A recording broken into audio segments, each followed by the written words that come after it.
Какой я интересный рецепт нашла от кашля в интернете. Сейчас я попробую его. В общем, берется один банан,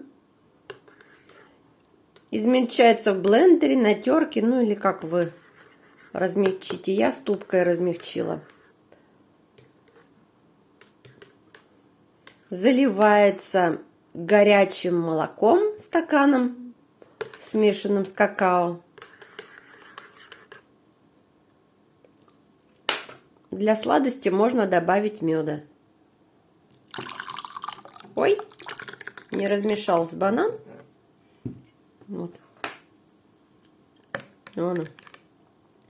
Говорят, что хватает всего 2 раза, чтобы избавиться от кашля. Ну, по крайней мере, я полагаю, что это очень вкусно.